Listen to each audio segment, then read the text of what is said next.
का जो हमारा टॉपिक है वो है सेकंड लॉ ऑफ थर्मोडायनेमिक। तो सेकंड लॉ ऑफ थर्मोडायनेमिक क्या कहता है? सेकंड लॉ ऑफ थर्मोडायनेमिक कहता है कि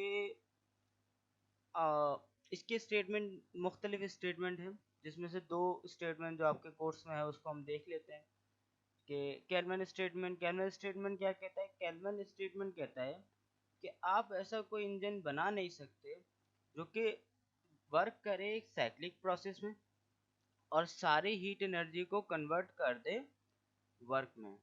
तो मतलब क्या है साइक्लिक प्रोसेस का? साइक्लिक प्रोसेस का मतलब ये है कि जैसे एग्जांपल के तौर पर जब आप हाथ रब करते हैं तो आप अपनी मैकेनिकल एनर्जी से हीट एनर्जी प्रोड्यूस कर रहे हैं, लेकिन आप जो है उस हीट एनर्जी जो आपने प्रोड्यूस कर दी है उससे दोबारा वो मैकेनिकल एनर्जी प्रोड्यूस नहीं कर पा रहे। तो इसका मतलब क्या है कि ये एक साइक्लिक प्रोसेस नहीं है। तो वो बोलता है, कैल्विन स्टेटमेंट आपको ये बोलता है कि कोई भी साइक्लिक प्रोसेस ले लो आप, उसमें आपके लिए ये पॉसिबल नहीं होगा कि आपकी जितनी भी अमाउंट ऑफ हीट एनर्जी है उसको 100% वर्क में कन्वर्ट कर दो। ये रिस्ट्रिक्शन किसमें है? साइक्लिक प्रोसेस में। ऐसी कोई रिस्ट्रिक्शन इन साइक्लिक प्रोसेस में नहीं है, यानी जो साइक्लिक प्रोसेस ना हो उसमें ऐसी कोई रिस्ट्रिक्शन नहीं होती। मतलब ये कि जैसे आप हाथ रब कर रहे हो तो ये साइक्लिक प्रोसेस नहीं है, तो इसमें कोई रिस्ट्रिक्शन नहीं है कि आप इसमें सारा हीट एनर्जी वर्क में कन्वर्ट नहीं कर सकते। आप अपनी सारी मैकेनिकल एनर्जी हीट एनर्जी में कन्वर्ट कर देते हो। ये एक साइक्लिक प्रोसेस हो गया। और अगर हम इसका उल्टा ही देखें तो तोपों की जो फायरिंग होती है इसमें क्या होता है, आप हीट एनर्जी यूज करते हो और बॉल को पैराबोलिक शेप में दूर पहुंचाने की कोशिश करते हो। तो इसमें आप क्या कर रहे हो, इसमें जो आपकी हीट एनर्जी है वो आप यूज कर रहे हो वर्क में, और इसमें आप 100% कर सकते हैं। इसमें भी कोई रिस्ट्रिक्शन नहीं है। रिस्ट्रिक्शन कहाँ पर है? रिस्ट्रिक्शन उस जगह पर है जहां आप साइक्लिक प्रोसेस में बात कर रहे हैं। तो साइक्लिक प्रोसेस में आप सारे हीट एनर्जी को वर्क में कन्वर्ट नहीं कर सकते हैं। इसी तरह कैल्विन स्टेटमेंट क्या कहता है? कैल्विन स्टेटमेंट कहता है कि आप कोई भी एक्सपेंडिचर के बगैर हीट जो है वो कोल्ड बॉडी से हॉट बॉडी में ट्रांसफर नहीं कर सकते। जैसे रेफ्रिजरेटर, रेफ्रिजरेटर क्या काम करता है? वो क्या करता है, अंदर की हीट को बाहर फेंकता है। अब अंदर क्या है, कूल से सराउंडिंग है और बाहर क्या है, हॉट है। अब अगर वो आप रेफ्रिजरेटर यूज ना करो तो आपके लिए इम्पॉसिबल होगा कि आप किसी भी हॉट सिस्टम की जो कूल सिस्टम की जो एनर्जी होगी वो बाहर सराउंडिंग हॉट सिस्टम में ट्रांसफर करें। तो ये आपके लिए पॉसिबल नहीं होगा। और अमूमन जो होते हैं ये स्टेटमेंट दोनों मुख्तलिफ बात नहीं कर रहे होते, ये दोनों स्टेटमेंट एक ही बात कर रहे होते हैं। फॉर एग्जाम्पल अगर कैल्विन स्टेट कैल्विन स्टेटमेंट अगर ऐसा बोल रहा है कि आप हीट एनर्जी को वर्क में कन्वर्ट नहीं कर सकते, तो उसका जो कॉन्सिक्वेंस होता है वो सेल्सियस स्टेटमेंट होता है। और सेल्सियस स्टेटमेंट का कॉन्सिक्वेंस नतीजा, कॉन्सिक्वेंस मतलब नतीजा जो होगा वो आपका कैल्विन स्टेटमेंट होगा। लेकिन अगर आप ये गौर से देखें तो ये सेकंड लॉ ऑफ थर्मोडायनेमिक की बहुत स्पेसिफिक स्टेटमेंट है।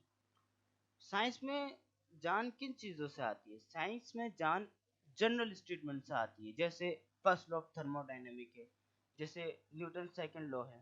तो ये एक जनरल स्टेटमेंट है, आप यूज कर सकते हैं, कहीं पे भी कोई रिस्ट्रिक्शन नहीं है।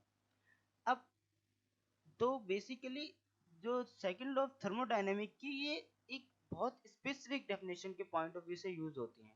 जनरल डेफिनेशन नहीं है कि ऐसा क्यों हो सकता, ऐसा क्यों नहीं हो सकता कि आप वो सारी हीट एनर्जी साइक्लिक प्रोसेस में वर्क में ट्रांसफर नहीं कर सकते। बहुत स्पेसिफिक स्टेटमेंट है। तो अगर हमें इनको इनकी जनरल स्टेटमेंट देखनी है सेकंड लॉ ऑफ थर्मोडायनेमिक की, तो वो दो स्कोपिक पर देख सकते हैं, एक माइक्रो लेवल पर और एक मैक्रोस्कोपिक लेवल पर। तो मैक्रोस्कोपिक लेवल पर जो असल जो डेफिनेशन है वो है एंट्रोपी से मिलती है, जो कि चेंज इन एंट्रोपी से, जो कि क्लॉसियस ने दिया था असल स्टेटमेंट जो है, जो कि एक जबरदस्त रेशो जिसने बताया हीट और टेम्परेचर का। तो बेसिकली हमारा इस पर बात करने का भी मकसद नहीं है, लेकिन सिर्फ एक आउटलाइन दे दे कि सेकंड लॉ ऑफ थर्मोडायनेमिक जो है बेसिकली ये एक बहुत जनरल स्टेटमेंट हमें यूज करनी चाहिए। ये हम जो आपको अभी हमने दो स्टेटमेंट बताई है दोनों, ये बहुत स्पेसिफिक डेफिनेशन है, जनरल स्टेटमेंट आपको नहीं मिलेगी। जनरल स्टेटमेंट माइक्रोस्कोपिक लेवल पे आपको मिलती है चेंज इन एंट्रोपी से, यानी वो आपको वो बताता है कि ऐसा आप क्यों हो, ऐसा क्यों होता है, रीजन आपको अच्छी एक्सप्लेनेशन मिलती है इससे। और दूसरा जो है सेकंड लॉ ऑफ थर्मोडायनेमिक, जो माइक्रोस्कोपिक लेवल पर जब हम स्टडी करते हैं तो उसमें हमें जो असल डेफिनेशन, हमें सही जो डेफिनेशन मिलती है वो प्रोबेबिलिटी की बेस पर मिलती है, जो कि बोर्ड्समैन ने दी थी। बहुत ज़बरदस्त एक्सप्लेनेशन है माइक्रोस्कोपिक लेवल पर, और ये हमें बताता है कि जो सेकंड लॉ ऑफ थर्मोडायनेमिक है ये प्रोबेबिलिस्टिक है, ये स्टैटिक्स पे बेस करता है, ये आपका एग्जैक्ट नहीं है, 100% नहीं है। जब भी इस पर इनके ऊपर बहुत वो हुए, इन पर बहुत तनकीद की गई कि ऐसा कैसे हो सकता है कि कोई लॉ जो है वो प्रोबेबिलिटिकल हो, तो ऐसा तो पॉसिबल नहीं होगा। इसी बेस पर इनको बहुत तनकीद की गई। अनफॉर्चुनेटली इन्होंने जो है 1905 में जो है 1905 में जो है वो सुसाइड कर ली थी, कि उनकी बात पे कोई यकीन ही नहीं कर रहा था। लेकिन अनफॉर्चुनेटली उनको ऐसा नहीं पता था, 1906 में 1906 में इन्होंने सुसाइड की थी, और इनको पता नहीं था कि एक ऐसा पेपर पब्लिश हुआ है जो इनकी थ्योरी को आगे जाके प्रूव करेगा। और वो पेपर किसने पब्लिश किया था आपको पता है? वो पेपर आइंस्टाइन ने पब्लिश किया था, जिसकी वजह से फिर आगे जाकर, आगे सालों में जाके ये बात प्रूव होगी कि जो बोल्ट्जमैन कह रहा था वो सही कह रहा था। तो बहरहाल ये एक बहुत बड़ा एक पूरा एक ओवरव्यू दिया है सेकंड लॉ ऑफ थर्मोडायनेमिक। अगर आप बोले सेकंड लॉ ऑफ थर्मोडायनेमिक एक छोटा सा स्टेटमेंट होगा, तो ऐसा नहीं है। इसको माइक्रोस्कोपिक लेवल पर भी हमें स्टडी करते हैं, और कुछ ऐसे सवालात होते हैं जिसके आंसर हमें नहीं मिल पाते, जिसकी वजह से हमें माइक्रोस्कोपिक लेवल पर जाना पड़ता है, जिसमें हमें प्रोबेबिलिटिकल पॉइंट मिलता है कि कोई भी, जैसे मिसाल के तौर पर मैं आपको दूं कि जैसे फॉर एग्जांपल एयर है। अब आप देखेंगे एयर जो है वो आप देखेंगे कि एक्सपेंड करती है, गैसेस को आप छोड़ दे तो वो एक्सपेंड करते हैं। एक्सपेंड क्यों करते हैं? वो ऐसा क्यों नहीं करते कि एक जगह जाके जमा हो जाए? इसी तरह जब आप बम ब्लास्ट करते हैं, तो बम जो है ब्लास्ट करने के बाद वो दोबारा जो प्लास्टिक वाली जो एनर्जी है उसको कन्वर्ट कर दे दोबारा बम में, तो ऐसा क्यों नहीं कर सकते आप? यानी इन इन शॉर्ट हम ये बोलना चाह रहे हैं कि बेसिकली हम नेचर को समझना चाह रहे हैं कि नेचर किस डायरेक्शन में जाना पसंद करती है।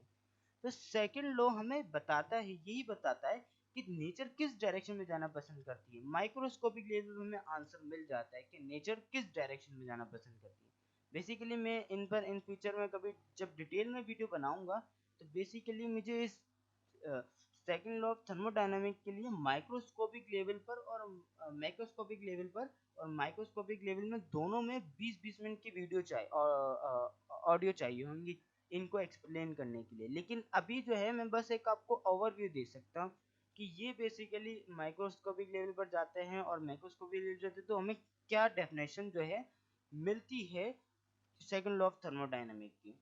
अब आगे जाके आप इंशाल्लाह हम जो है नेक्स्ट लेक्चर जो करेंगे वो साइकिल ऑफ थर्मोडायनामिक की बेस पर कार्नोट इंजन को स्टडी करेंगे, जो कि एक आइडियल इंजन है साइक्लिक प्रोसेस में, जिसमें हमें ये पता चल सकता है कि किसी भी इंजन की मैक्सिमम एफिशिएंसी क्या होती है। और हकीकत में जब सेकंड लॉ को देखें हम, तो थर्मोडायनामिक को देखें तो थर्मोडायनामिक पर जो जोर दिया गया था वो स्टीम इंजन के आने के बाद ही हुआ था, कि ऐसा हम मैक्सिमम एफिशिएंसी कैसे, यानी किसी भी स्टीम इंजन की मैक्सिमम एफिशिएंसी क्या होती है, क्योंकि कुछ लोग जो है वो हीट को बड़े वर्क करने में यूज कर रहे थे, तो उनको पता होना चाहिए कि इसकी मैक्सिमम एफिशिएंसी क्या होती है। तो वहां से थर्मोडायनामिक जो है वो जोर पे दिया था, और तकरीबन 200-150 साल में हमने फिर से 100-150 साल में तकरीबन हमने थर्मोडायनामिक बनाई है। ये न्यूटन मैकेनिक्स की तरह नहीं है कि एक साइंटिस्ट आया और उसने पूरा काम कर दिया, पूरी आपको एक थ्योरी बनाकर दे दी और चने इक्वेशन हाथ में थमा दी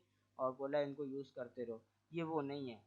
तो बेसिकली इसमें कई सारे लोगों ने काम करा है, और ये छोटी सी ब्रांड नहीं थी, इस पे बहुत लोगों ने काम करा था और बहुत डीपली स्टडी करा था।